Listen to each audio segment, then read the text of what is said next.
Seja bem-vindo ao Macabrocast.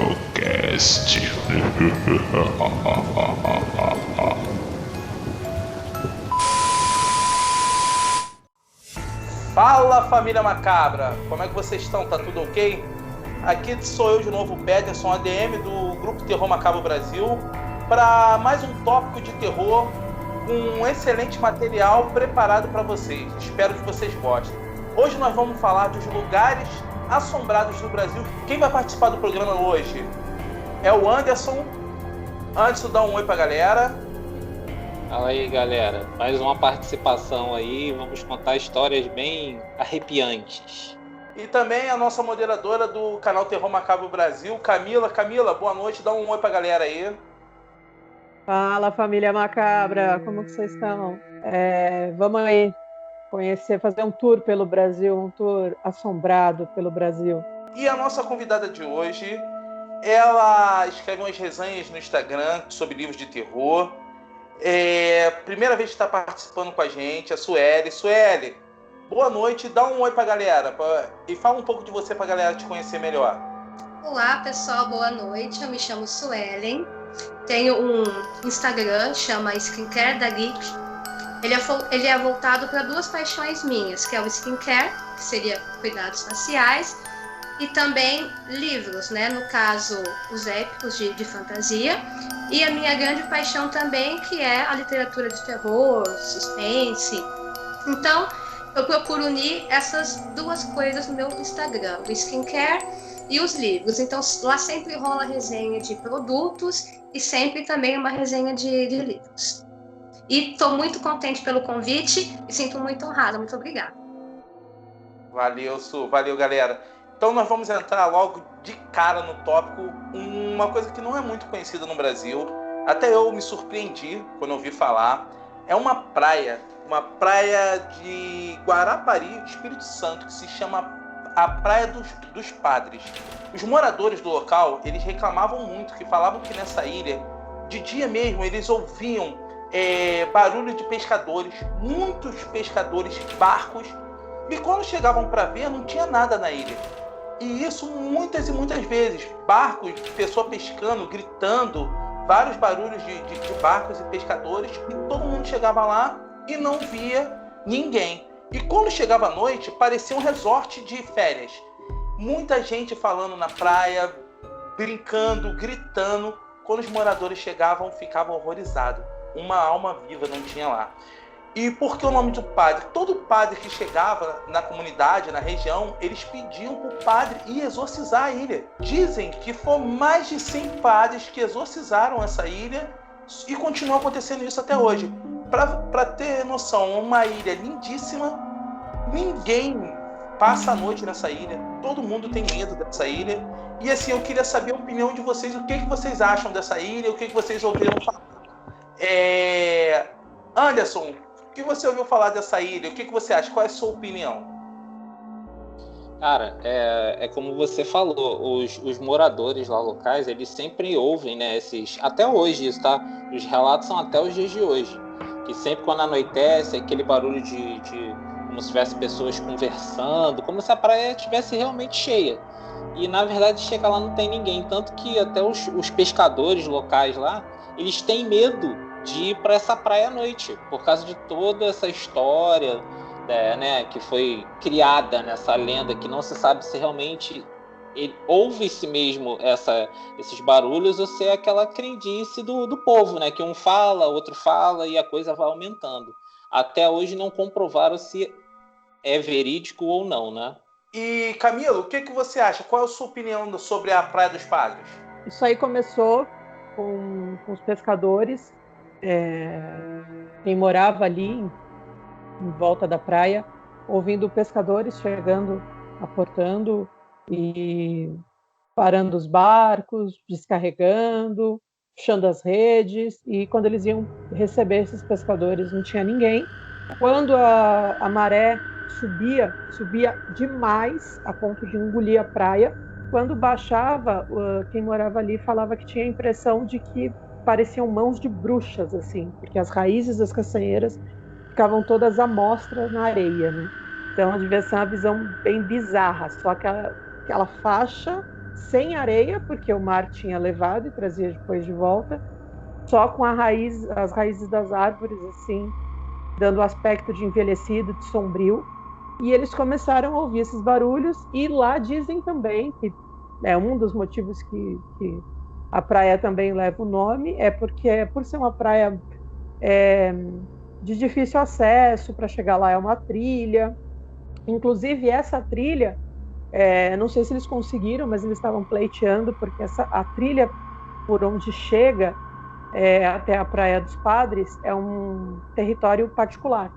E eles querem se apropriar desse território para fazer ecoturismo na região, né? Porque até hoje tem a lenda, então muita gente quer visitar a praia. Inclusive, eu adoraria conhecer essa praia, principalmente à noite. Eu não. É ruim. Tô fora. À noite, não. Eu queria. Então, aí, muitos padres iam para se banhar, né? Se refrescar na praia, porque, por ser de difícil acesso, eles tinham mais privacidade. E foi nisso que os moradores começaram a pedir. Como o Peterson disse, cada padre que chegava lá, eles pediam para exorcizar a praia, e assim foi indo, e até hoje ainda se ouve os barulhos, ainda dá a impressão de ter gente. Agora a gente não sabe o que é. Eu e o Peterson levantamos algumas questões de ser um universo paralelo, de ser fantasma de algum naufrágio, mas ninguém descobriu até hoje o que acontece nessa praia. Isso aí. E Su, qual é a sua opinião sobre esse caso? Olha, eu só sei que eu já anotei essa praia no roteiro de viagem. Não sei, mas um dia eu vou para lá, igual a Camila falou, de preferência à noite. Pronto. Se puder, dar uma acampada por lá também, porque eu quero conferir tudo isso de perto. Aqui é menina corajosa. Quero conferir tudo isso de perto, fazer um vlog e contar para todos vocês. Posso fazer um comentário? Em lugares assombrados. A gente vai mochilar só em lugares assombrados. Falou, Su? Isso, exatamente. Fala, Anderson. Fazer um Macabro Cast on Room. Isso. A praia, por sinal, andei pesquisando, vi uns vídeos do local, essa trilha que a Camila até citou, que estão tentando... É um lugar bonito pra caramba, cara. Apesar de toda essa lenda, a praia é linda, cara. O lugar é, assim, maravilhoso. Mas, infelizmente, é aquilo que você falou. As pessoas procuram ela não pela beleza, mas sim pela lenda envolvida aí na história. Mas o lugar é muito bonito mesmo. Muito bonito. E, assim, eu vi há pouco tempo, tem uma tese agora, que o pessoal está levantando muito sobre o negócio de Sete Além, né? Que seria um universo alternativo. E dizem que tem locais que o véu entre o nosso universo normal e o universo do Sete Além, eles são mais brandos. Então, uma das teses que levantam sobre essa praia, que seria uma praia num outro universo muito bem utilizada, sabe? Bem frequentada, por isso que o pessoal escuta. Porque até dizem que às vezes é por isso que os exorcismos dos padres não se resultou em nada. Porque às vezes não é uma coisa assim sobrenatural de assombração. Pode ser uma coisa sobrenatural de um outro universo, uma coisa que a gente... ecos do passado também. Porque assim, eu tentei estudar, eu não achei nenhum naufrágio por ali. Para ter essa quantidade de pessoas que eles falam ali, eu não ouvi falar de nenhum naufrágio. Então, a minha opinião pode ser algum véu paralelo com alguma realidade, alguma coisa assim. Porque até hoje escuta-se as vozes e essas coisas lá. Então, vamos lá. Passando para o segundo lugar, nós vamos falar sobre o Castelinho do Flamengo. Quem vai falar sobre o Castelinho é a Su. Su, explica pra gente o que é esse castelinho e conta a história pra gente, por favor. Legal. Gente, o Castelinho do Flamengo, ele é uma construção que fica lá no Rio de Janeiro. E ele foi construído lá por 1916. Esse castelinho, ele servia de residência para a família Feu Fernandes, né?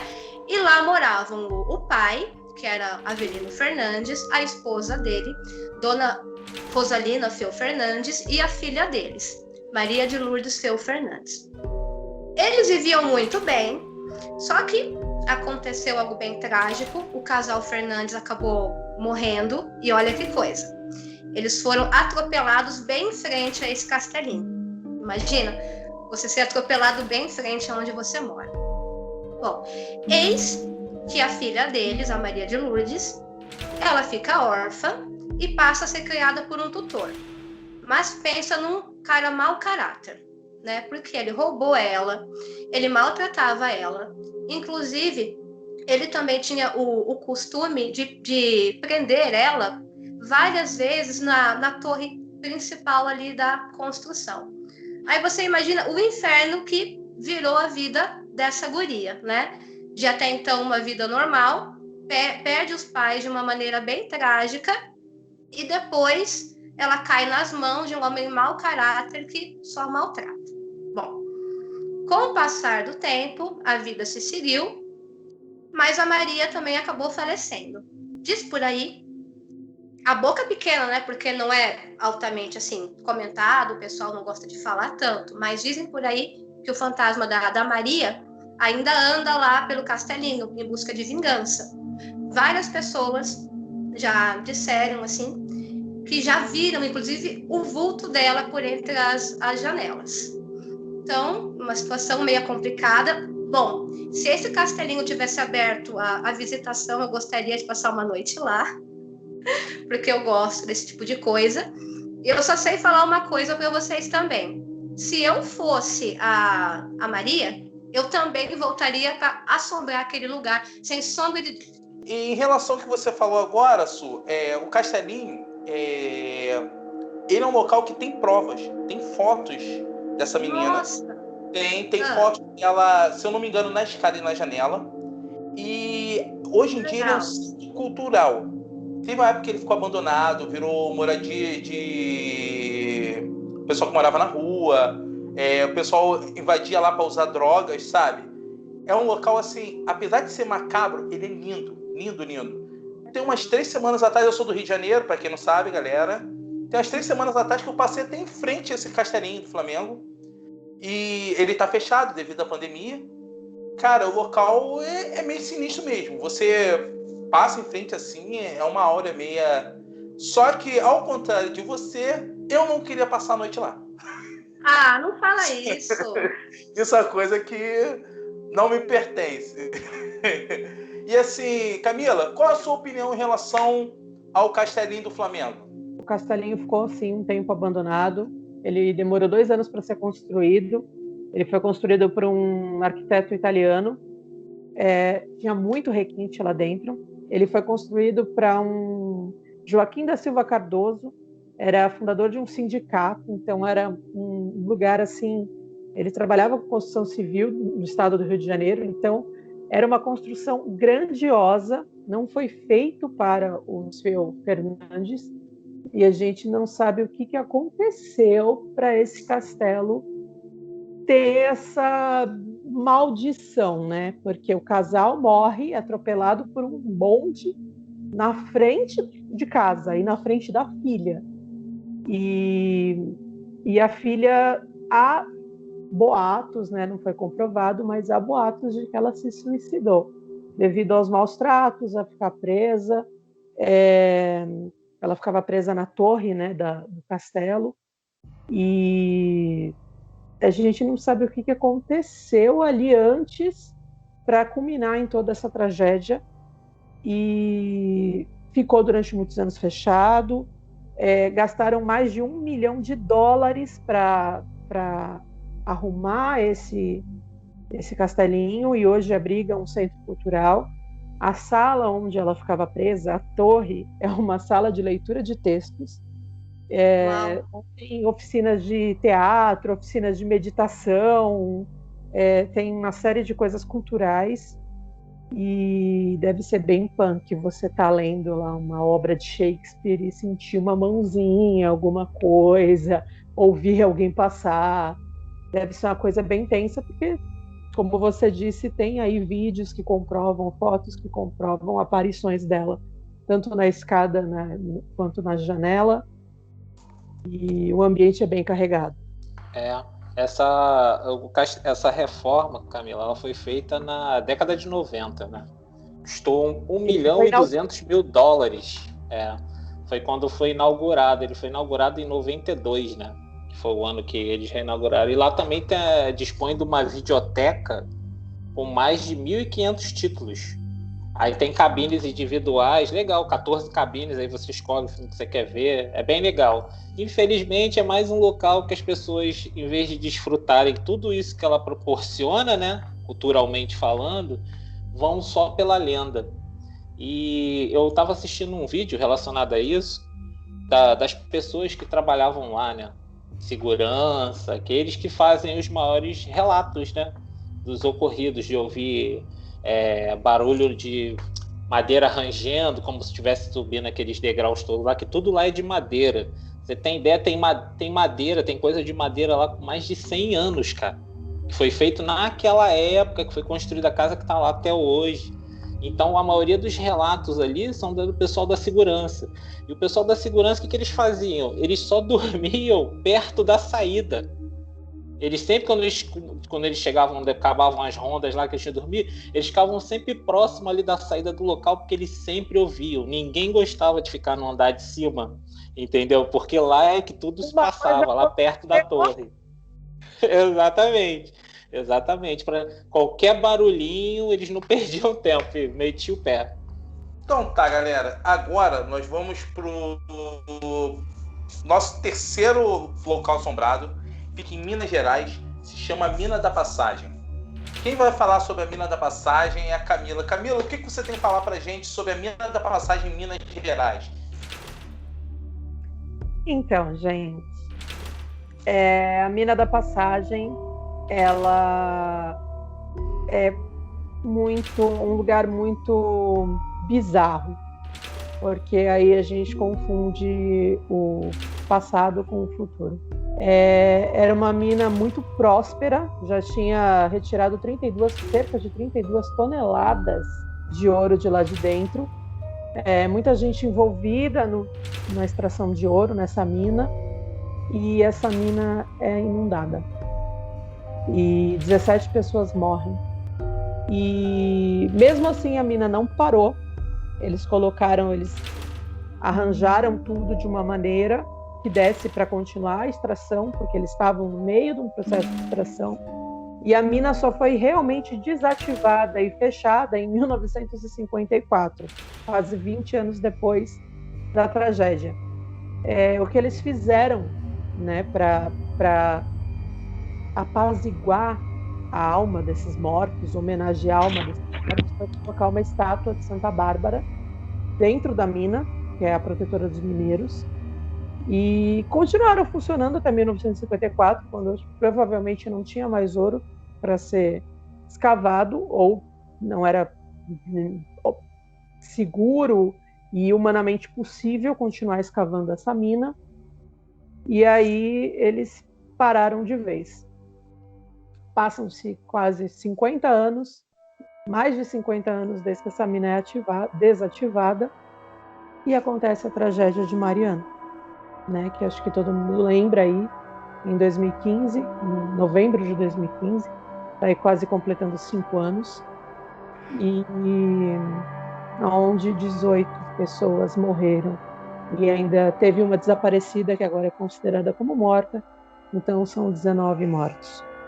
E na mina, além desses 17 mortos iniciais, né, da Mina da Passagem, tinha também já um morto que virou fantasma, e todo mundo afirma ver, enquanto mineradores, seguranças, enquanto trabalhavam na mina mesmo, já viam aparições do Capitão Jack. Ele ficou conhecido assim, ele era um dos chefes lá, um inglês, e ele morreu enquanto eles estavam abrindo os corredores dessa mina, e não morreu na tragédia, ele morreu anteriormente, e aí as pessoas alegavam que viam ele todo de branco, uma capa com uma bota e soltando luzes prateadas nos corredores da mina. Muita gente continuou ouvindo barulhos, vendo coisas, até que acontece a tragédia de Mariana em 2015 e morrem 18 pessoas, assim como na mina, e mais uma desaparecida, né? Então, eu acho que uma coincidência bem bizarra.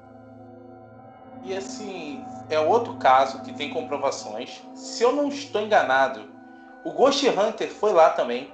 Tem um programa da Mina da Passagem. Tem provas. São vários relatos. E assim, a Mina da Passagem é uma mina da época de escravos. Cara, dizem que além do local ser um local extremamente carregado, pô, você escuta a pessoa sofrendo, escuta chicotadas, escuta os escravos antes desses mineradores ainda. É um local muito, muito, muito bravo, sabe? Quem já foi lá visitar falou que é uma depressão. Você se sente triste, você sai de lá carregado, você sai de lá pesado. Porque imagina o sofrimento de você morrer soterrado num local que praticamente o pessoal não tá nem aí, porque continuou trabalhando. E é um local que ele é muito, muito, muito estranho, cara. São vários relatos. É um local que me dá muito medo, como sempre. Esse aí eu não visitaria nem de dia, dirá à noite. Entendeu? E, Anderson, o que você tem para acrescentar na Mina da Passagem? Também foi feita uma matéria do próprio Fantástico, né? Não sei se vocês viram, não tem muito tempo essa matéria, até com o Tadeu Schmidt na época, eles levaram o pessoal para passear lá nessa mina, porque ali tem meio que um passeio turístico, né? Naqueles carrinhos que eles eram usados lá na mineração e tal, e para tentar desmistificar algumas coisas que aconteciam ali dentro, né? E essas informações do Primo Jack, né? Como era conhecido, né? O fantasma, né, do cavalo, o Capitão Jack, mas era Cousin Jack, né, que eles chamavam em inglês, que é o Primo Jack. E eles meio que tentaram mostrar que não era nada disso, que as pessoas meio que fantasiavam, mas como o Peterson já citou, tem algumas provas de que realmente esses fatos aconteciam lá. E um outro negócio interessante também, Peterson, você falou do negócio da época dos escravos aí, os filhos dos escravos que trabalhavam nesse local na época eram chamados de meninos de couro, né? Que eram os filhos dos escravos. E na maioria das vezes, eles escavavam na mão, cara. Era tudo escavado na mão para achar ouro. Era um trabalho assim, bem penoso mesmo. Não é como a gente vê hoje, porque, né? Como é feita a mineração. Era um trabalho escravo, cruel mesmo. Eles usavam essas crianças, isso lá por volta do século XIX. Eles usavam essas crianças para trabalhar, eles cavavam fazer esses poços, né? Que também acabavam vindo acontecer acidentes, soterramento, porque você cavava na mão. E ali era um lugar, cara, que tinha muito, muito ouro. Entendeu? Muito ouro. Eles achavam ouro com facilidade lá. Então aquela busca ali não, vamos lá, tá? O cara levava lá os escravos dele e muita gente ficou nesses poços, né, que eram cavados, acabavam morrendo, soterrados e ficaram por lá também. Gente, inclusive, esse local hoje ele é aberto à visitação. Quem se interessar pode ir lá fazer a visita, acompanhado por um guia, logicamente, uma pessoa até muito provavelmente acaba se perdendo por lá, né? E esses visitantes, eles também relatam escutar barulhos estranhos durante o percurso dentro da mina. Alguns dizem também escutar o barulho de sinos, outros dizem que escutam o barulho de correntes. Algumas pessoas dizem que esses barulhos eles são feitos pelos fantasmas dos operários que lá faleceram, vítimas da enchente, porque eles ainda estariam lá porque estão apegados às riquezas do local. Ou seja, o trabalhador não tem descanso nem depois da morte. Incrível, né? E é como o Peterson falou, né? A gente está caminhando para lugares assombrados nessa linha, né? Porque, como ele mencionou na praia, que de repente pode ser um eco do passado, né? Eu acredito muito nisso, em energia dos locais, que a gente vive Também ali, acredito. fica impregnado, né, no local. Então, ainda mais ali sendo uma mina, a energia que acontece ali, assim como Minas Gerais total, né? Porque como um todo, porque Minas Gerais é um lugar de metais preciosos, então vocês imaginam as histórias que não devem ter lá dentro, mas a energia dessa mina é tão pesada que foi levando as coisas a acontecerem ali naquela terra. E não só a energia das desgraças que aconteceram, mas a energia da ganância, da obsessão pelo dinheiro, pelo poder, né? O cara morre e continuou mandando nos escravos dele lá dentro. Até hoje esse Capitão Jack é visto na mina, né? E esse passeio você não pode fazer, você pode entrar até um ponto da mina, né? O resto da mina você não pode percorrer, porque além de perigoso, deve ser bem assustador, né? Isso aí, sinistro mesmo. E agora nós vamos pro nosso quarto tópico, que vai ser o Barco Fantasmas. O Barco Fantasma é um barco na Baía de Jacororé, no Pantanal Mato Grossense. E quem vai falar um pouco desse barco é a Su. Su, o que você tem para dizer sobre esse barco fantasma?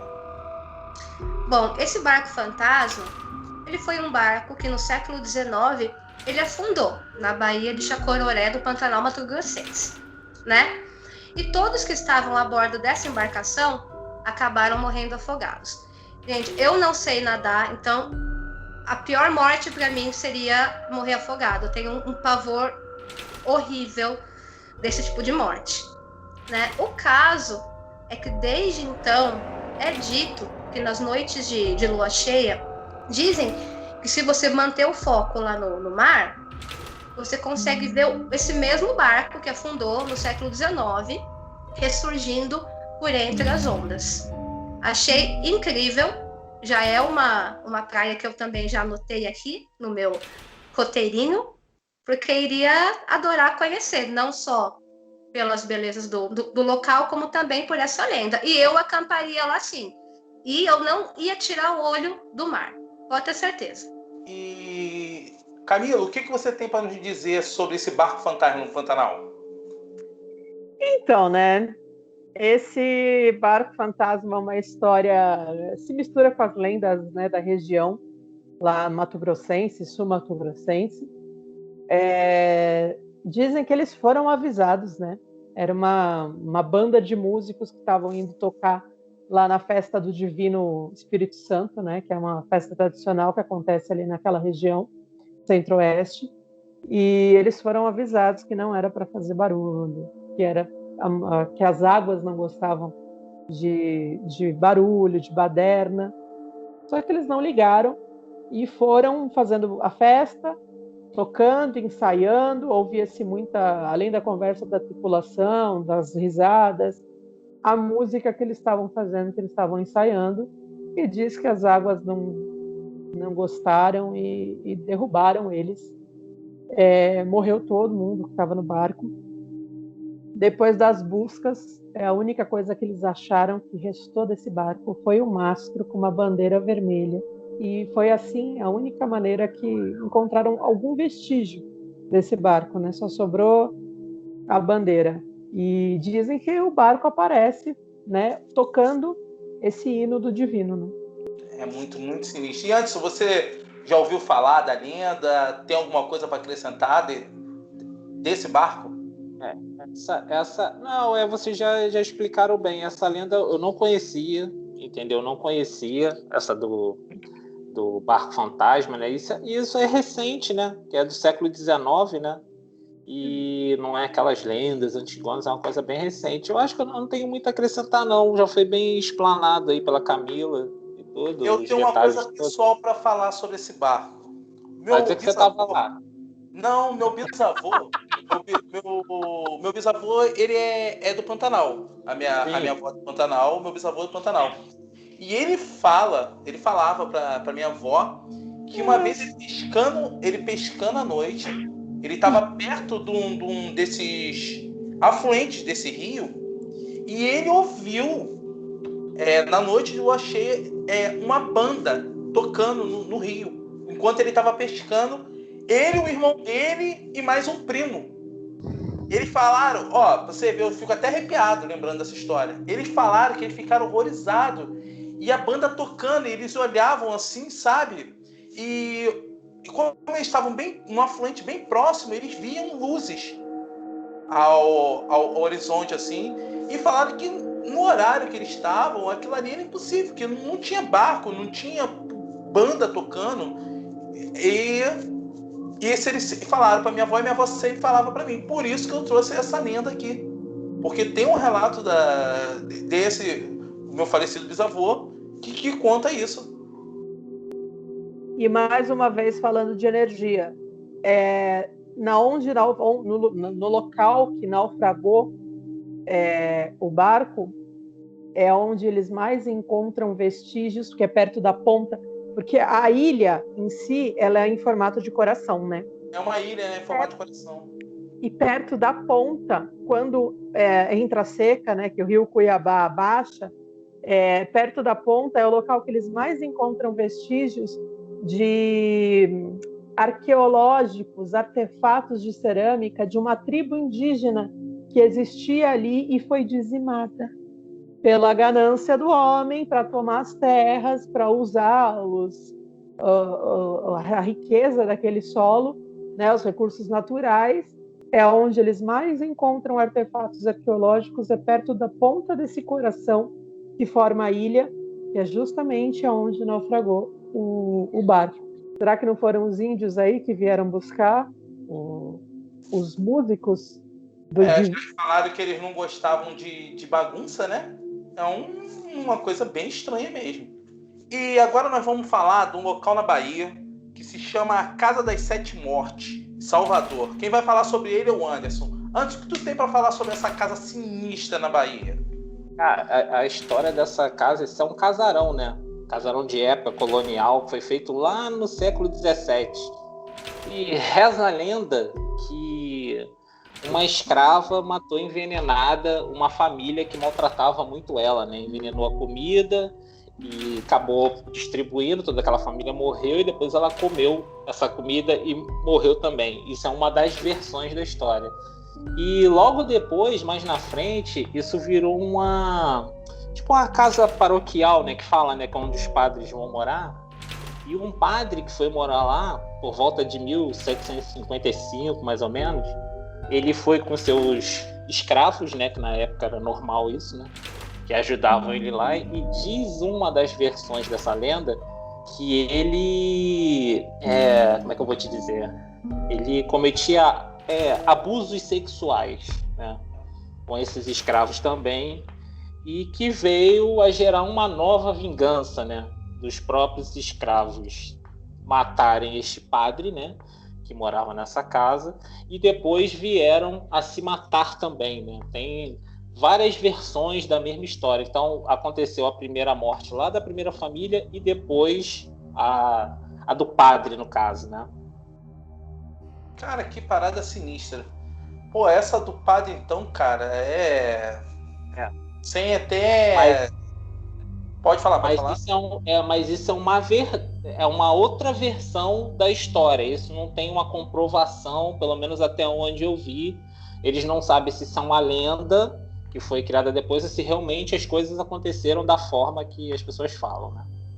Ô Anderson, e eles também sabem se quem se matou ali dentro, o porquê de serem 7 mortes. Tem as duas vertentes da história. O padre com os 3 escravos são contados em ambas as versões. Uma das versões é a escrava que teria matado o casal de patrões. E uma outra versão é que acharam 2 corpos de pessoas já em estado de decomposição. duas Isso. mulheres e uma criança.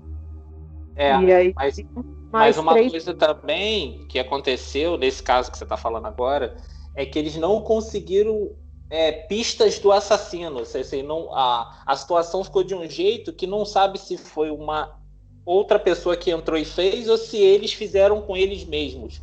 Não chegaram a uma conclusão, né? Nos 2 casos, não se sabe quem matou. Isso. Levanta-se a hipótese dos escravos terem matado o padre e se matado, e levanta uma hipótese dos corpos encontrados serem da escrava que matou a patroa e a filha, ou de alguém que entrou e matou as 2 mulheres, que seria a escrava e a patroa, e a menina, e a criança. É um caso sem solução com várias hipóteses, né? De qualquer maneira, são 7 mortes, mas não se sabe quem são os mortos, né? Até hoje. Gente, eu imagino o clima pesado que deve ter nesse local, né? É um local que assim, se for confirmada essa história do padre, né? É um local que foi palco, assim, de abusos, né? De muito sofrimento. Essa criada também, ela foi... É dito que ela foi muito maltratada pela família a qual ela servia, né?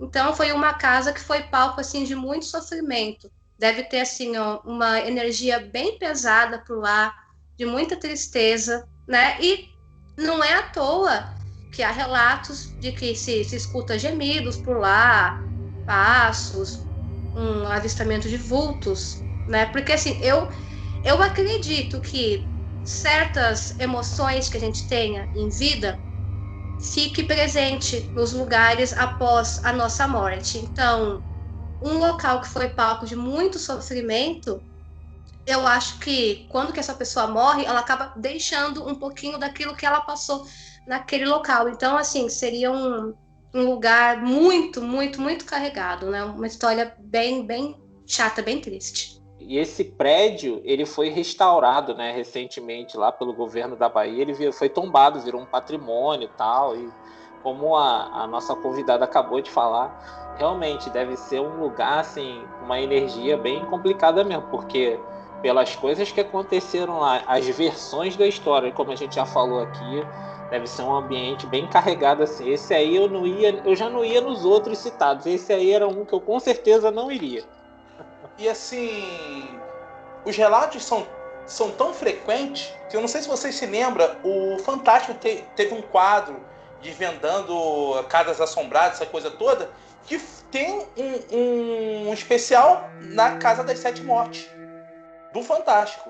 Era um especial até com mágico, se eu não me engano, Dínamo, uma coisa assim, o nome de um mágico. Ele ia nos locais... ilusionista. Isso, o ilusionista fazia várias pesquisas e tentava quebrar o que os outros viam, porque são relatos de passos, são vultos, vozes, são muita coisa que falam. E o cara tentou quebrar de tudo que é jeito lá.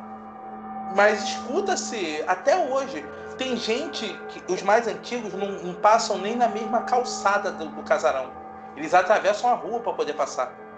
De tão sinistro que é esse local. É, sinistro mesmo. Tiveram gravações também do Ghost Hunters lá, né? Os caçadores de fantasmas vieram nessa casa das 7 mortes, das 7 mortes, né? Eles vieram gravar também. E é aí que a gente percebe, todos os casos que a gente contou foi mais ou menos nessa pegada de energia. Vai saber o que acontece dentro dessas casas e vai saber o que fica dentro dessas casas que levam a outras, dessas casas, esses lugares que levam a outras desgraças acontecerem. Então é aquilo, um fantasma não pode te matar, porque ele não pode te tocar, mas ele pode fazer com que você se mate. Então, até onde vai o poder da energia e de um espírito, né? E galera, muito obrigado por vocês estarem aqui assistindo mais esse programa. Espero que vocês gostem do conteúdo que está sendo feito com todo carinho para vocês que amam o terror. E um recadinho dos nossos convidados. Vamos lá, galera. Pode dar seu recado final, por favor, sua. Gente, primeiramente eu gostaria de agradecer pelo convite, pela oportunidade. Eu me senti assim honrada porque é um assunto que eu gosto muito. Então é bom você manter contato com pessoas que têm o mesmo gosto e também falar sobre assuntos que, assim, né?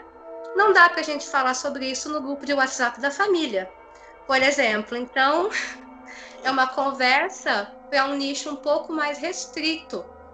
Então, é muito interessante a gente poder ter esse tipo de papo, a gente dar essa viajada, a gente fazer as nossas suposições, as nossas colocações. E ainda me rendeu 2 roteiros de viagem para 2 praias, né? Quer coisa melhor? Uma Então, amiga, uma companheira. agradeço muito, viu? E fiquei muito feliz de ter passado esses momentos aqui com vocês, viu? É isso aí. Valeu. Anderson, o seu comentário final, por favor. Queria agradecer mais uma vez a participação e falar que eu aprendi muita coisa nessa pauta que vocês me convidaram, porque muitas dessas lendas eu não conhecia, algumas eu já tinha ouvido falar, essas aqui do Rio de Janeiro eu já conhecia, porque já vi a matéria, e outras também ali que eu tive que pesquisar e descobrir coisas novas, e isso é bem interessante. Obrigado mais uma vez aí, e um abraço a todos. Camila, seus comentários finais, por favor. Bom, gente, agradecer de estar aqui mais um vídeo. Pedir que vocês se inscrevam lá no grupo do Facebook, Terror Macabro Brasil.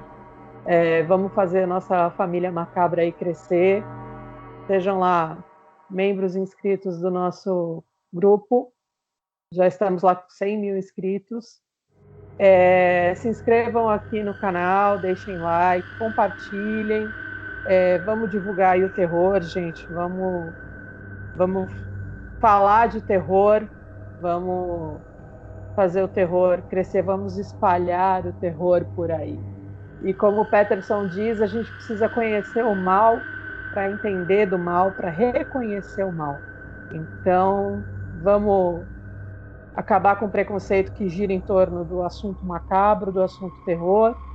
E estamos aí para isso, para conversar, para falar sobre coisas sobrenaturais, trazer um pouquinho desse conteúdo que vocês gostam tanto. Valeu.